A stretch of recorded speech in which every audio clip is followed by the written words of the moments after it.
આણંદ નગરપાલિકા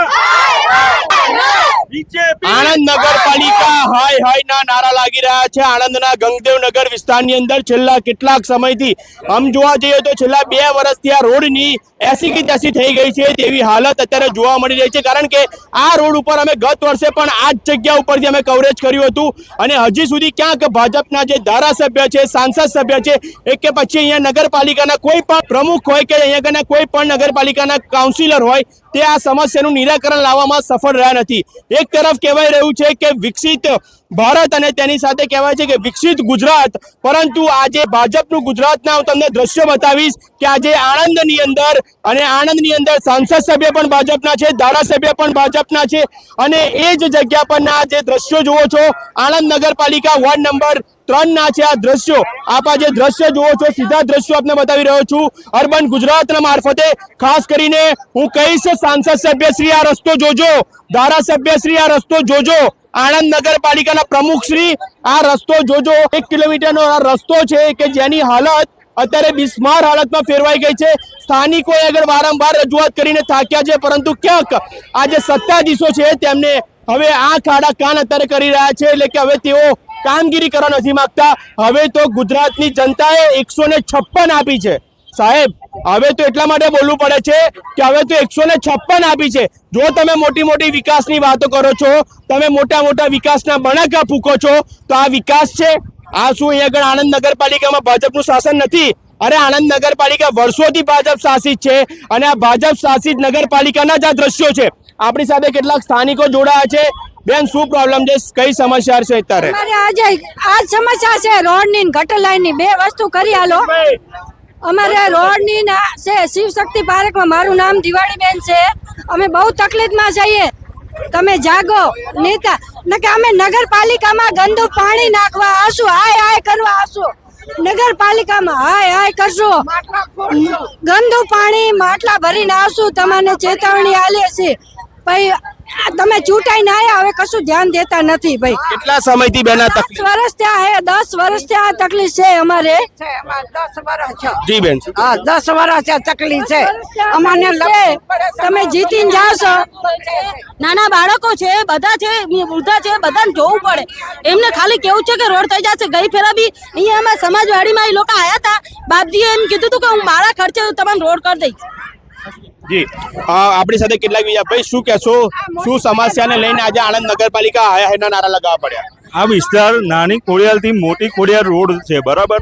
ત્યાં અડધો રોડ બનાવવા ત્યારે ધારાસભ્ય, પ્રમુખશ્રી, નગરપાલિકાના ઉપપ્રમુખશ્રી બધા ફોટા પડાવવા આવેલા, બરાબર? જે તે ટાઈમે અમે આંદોલન કરેલું, જે તે ટાઈમે ધારાસભ્યએ એવું કીધેલું કે આ રોડ હું બનાવી આપીશ તમને, પણ મને થોડો ટાઈમ આપો। આપણે ટાઈમ આપ્યો, બરાબર? ગટર લાઈન નાખવાની બાકી છે, વર્ષથી ગટર લાઈન આવતી નથી। જે તે ટાઈમે પ્રોબ્લેમ થયેલો, અત્યારે ધારાસભ્ય દેખાતા નથી આ વિસ્તારમાં। તમે રજૂઆત કરી ધારાસભ્યને તો શું કહેવાનું, કેટલી વાર રજૂઆત કરી છે તમે જ પૂછજો ને યોગેશભાઈને ડાયરેક્ટ। અને બીજી વાત કે ચીફ ઓફિસર સાહેબે આજે કીધું તો આજે આવીને અડધું ટ્રેક્ટર ડસ્ટ નાખી ગયા છે, બરાબર? અને ભ્રષ્ટાચારની તો કોઈ સીમા જ રહી નહીં ભાજપ સરકારમાં, બરાબર? 156 અહંકાર બોલશે આ ફેર, કેમ કે કામ તમે કરતા નથી। નામ મોદીના નામે વોટ મળ્યા છે ને આ લોકો એનો ઉપયોગ કરે છે, બીજું કશું છે નહીં। મોદીના નામ ઉપર લહેર કરે છે નેતા, એમનું પેટ ભરે છે બોલો, અને અહીંયા જનતા ભૂખે મરે છે। જનતાને છે ને રોડ એક બનાવવા તૈયાર નથી। શું તકલીફ પડે? ઘરો ઘર વોટ લેવા આવે, અમને રોડ બનાવો તેના વોટ પતી જાય એટલે કે અમારે કાંઈ નહીં, તમે કાંઈ નહીં કહે। શું કહેશો જગદીશભાઈ, શું સમસ્યા છે? સમસ્યા અમારે બહુ ગંભીર છે। હવે નગરપાલિકા સમજે તો સારું, એની પબ્લિક એટલી બધી હેરાન થાય। છેલ્લા 2 વર્ષથી અમે પણ રજૂઆત ઘણી કરી છે। 2 વર્ષ પહેલાં પણ આવું કવરેજ કરેલું છે અહીંયા આજ વિસ્તારનું, આ જગ્યા પર, બરાબર? એમ છતાં પણ હજી સુધી નગરપાલિકા, આપણા ધારાસભ્ય છે કે સાંસદશ્રીની હજી આંખો ખુલતી નથી। આ વિસ્તારની તકલીફ એમને કેમ નથી દેખાઈ રહી એ અમને ખબર નથી પડતી। તો નગરપાલિકા, સાંસદશ્રી, અમારે હવે તો અમારે એમને ઉપર આશા જ ઉડી ગઈ છે કે અમારે તો હવે કલેક્ટરશ્રીએ આ રોડને જોવે, અહીંયા રોડ પર આંટો મારે અને જોવે, અને જો આ કલેક્ટરશ્રી અમને જો રોડ બનાવી આપે તો ખરું, બાકી નગરપાલિકા અમને પૂરો વિશ્વાસ છે કે એ અમારું કામ નથી કરવાની હવે। જ્યારે આ પ્રજા આવું બોલી રહી હોય કે નગરપાલિકા પર અમને વિશ્વાસ હવે ઉઠી ગયો છે, સાહેબ હવે તમે વિચાર કરો કે આ તમારી કામગીરી છે, વર્ષોથી આણંદ નગરપાલિકા ભાજપ શાસિત છે. વોર્ડ નંબર 3 ની અંદર એક કાઉન્સિલર પણ ભાજપના છે. કરિશ્માબેન, તમે ક્યાં ખોવાઈ ગયા છો? આ તમને લાઈવના માધ્યમથી એટલા માટે કહું છું કે તમે ક્યાં ખોવાઈ ગયા છો. ધારાસભ્ય શ્રી અને સાંસદ શ્રીને પણ આ વિડીયોના મારફતે પણ વિનંતી કરું છું કે ગત વર્ષે પણ આ જ જગ્યા ઉપરથી અમે કવરેજ કર્યું હતું. આ જ જગ્યા ઉપરથી અમે આ જ દ્રશ્ય બતાવ્યા હતા અને ફરી આ વર્ષે આ દ્રશ્ય બતાવવા માટે અમે મજબૂર થયા છે.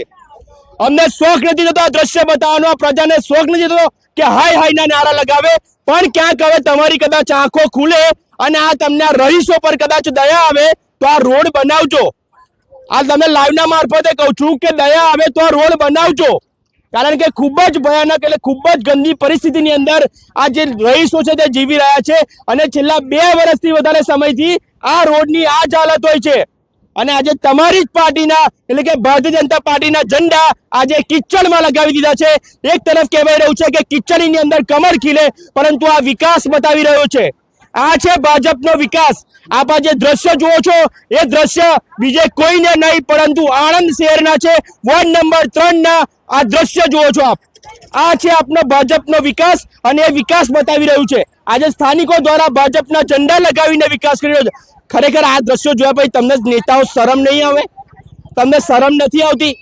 શા માટે આટલું બધું આ લોકોને રહીશોને હેરાન પરેશાન કરવા પડે છે? આપ આ જે દ્રશ્ય જુઓ છો હું તમને આ સીધા દ્રશ્યો બતાવું છું. આ એ જ દ્રશ્યો છે નાની ખોડિયાર વિસ્તારના ગંગદેવનગર, મોટી ખોડિયાર જે નાની ખોડિયારથી મોટી ખોડિયાર જવાનો રસ્તો છે ગંગદેવનગર. આ ત્યાંના જ દ્રશ્યો જુઓ છો, બીજે કોઈના પણ દ્રશ્યો નથી. ખરેખર આ વિડીયો જોયા પછી કદાચ આ સ્થાનિક નેતાઓ, સાંસદ શ્રી, ધારાસભ્ય શ્રી પોતાની ક્યાંક આંખ ખોલી અને અહીંયા આગળ આવે તો હજુ કાંઈક કહેવાય છે. પરંતુ અમને ખબર છે કે આ વાતની રજૂઆત કદાચ સાંસદ શ્રી સુધી નહીં ગઈ હોય. આ વાતની રજૂઆત સાંસદ શ્રી સુધી કદાચ નહીં ગઈ હોય અને જશે તો કદાચ સાંસદ શ્રી પણ હવે ક્યાંક આશા ખાલી સાંસદ શ્રી પાસે રાખી શકાય છે. કારણ કે સ્થાનિકો કહી રહ્યા છે કે અમને હવે ધારાસભ્ય અને નગરપાલિકા પર વિશ્વાસ ઉઠી ગયો છે. સાહેબ, આ આણંદ નગરપાલિકા મોટી મોટી વિકાસની વાતો કરે છે તો ક્યાં છો નેતાઓ? આ તમે બહાર આવો. હવે ખરેખરમાં પ્રજાને જ્યારે જરૂર છે, પ્રજા એવું કહી રહી છે કે અમને નગરપાલિકા પર વિશ્વાસ ઉઠી ગયો છે. સાહેબ, આ વસ્તુ ક્યારે ના સહન કરી લેવાય. કારણ કે 1 વર્ષ નહીં પરંતુ આ 2-2, 3-3 વર્ષથી આજે આ રહીશો પોતાના રસ્તાની માંગણી માટે એ અત્યારે તરસી રહ્યા છે. અને ખાસ મહત્વનું એ છે કે જ્યારે નાગરિકોને ખાલી નળ ગટરને રસ્તો મળે ને, એટલે કે નગર એટલે નળ ગટરને રસ્તો ખાલી મળે ને તો પણ એમને હાશકારો અનુભવાય છે. પરંતુ ક્યાંક આણંદ નગરપાલિકા વોર્ડ નંબર 3 ની અંદર એ કહેવાય રહ્યું છે કે નળ ગટરને રસ્તાની બાબતમાં ક્યાંક તે આપવામાં સફળ નથી રહી. એટલા માટે જ આ નાગરિકોને આટલું સહન કરવાનો વારો આવી રહ્યો છે. આપ આ જે દ્રશ્ય જુઓ છો, સીધા દ્રશ્યો બતાવીશ કે અહીંથી થોડેક આગળ જ ક્યાંક એક સ્કૂલ પણ આવેલી છે અને સ્કૂલના રોજબરોજ આગળ બાળકો પણ આવતા હોય છે અને તેને લઈને પણ આ રસ્તા હજુ થયો નથી. આપ જે દ્રશ્ય જુઓ છો ખૂબ જ ગંદકીનો આખો આ રસ્તો છે. કિચડ કાદવ કિચડથી આ રસ્તો ભરાઈ ગયેલો છે. બસ આ જે રસ્તો હતો બસ આ તમને આ દ્રશ્યો એ જ બતાવવા હતા કે કદાચ હવે સાંસદ શ્રી, ધારાસભ્ય શ્રી કે નગરપાલિકાના કોઈ પણ કાઉન્સિલર હોય, પ્રમુખ હોય, કારોબારી ચેરમેન હોય, રોડ કમિટી ચેરમેન હોય, કોઈ પણ પોતાની આંખ ખોલીને ક્યાંક આ સ્થાનિકોના વહારે આવે